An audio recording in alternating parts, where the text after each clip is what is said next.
ever since I was a little kid to still win the Olympics, and I failed twice. Nobody knows what failure feels like more than I do. It's a scary thought if Mercedes are going to get a lot quicker than they already are.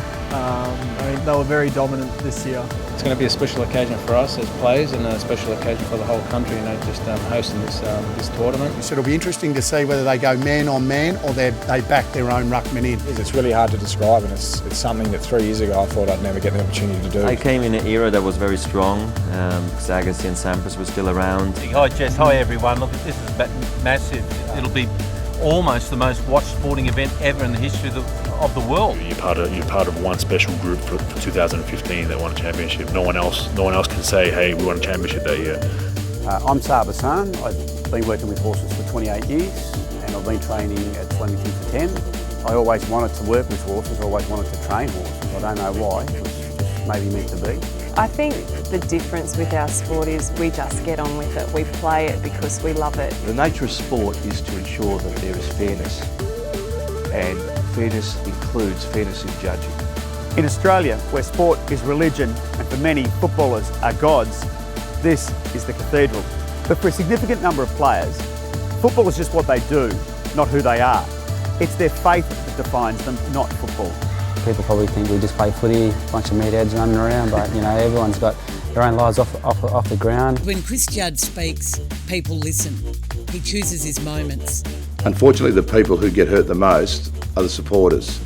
Football clubs are great, resilient entities, and they serve a wonderful role in the community, and we should never forget that. And I hope supporters continue to follow this great club. I think we'll be lawyers at 30 paces from this point on. But today, we need to focus on the player who was on the front page of the paper and who needs the support of our industry.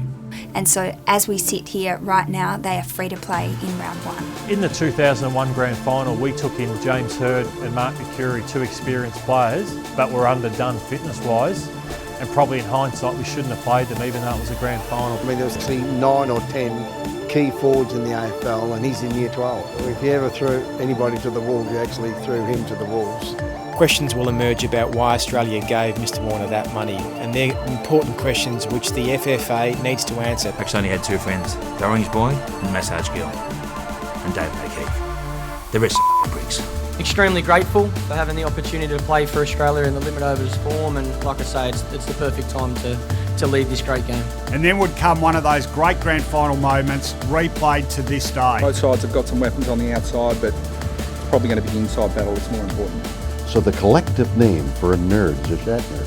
Oh, that's wild. I thought you were watching me, but I like to watch people too. No one ever asked that question, by the way. Absolutely. Everyone's quite critical of themselves, aren't they? I think my voice is quite a strange voice. I seem to be, playing a dad nearly every time I walk on screen now. It's just telling me something. I guess this tour is exciting because the arrangements of the songs are going to be slightly different to the record, and that kind of keeps me excited about the song. Hi, my name is Vance Joy, and this song is called Riptide.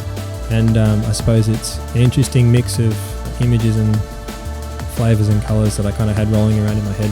Whatever's funny wins in comedies. I've learnt more and more, so I was willing to, see where it would take me. The Labour Party soon found that what they needed to do was to say, no, we're not soft on border protection. We're as tough or tougher than you are. And so the debate went on, playing politics with people's lives. And to me, that's about as low as you can get.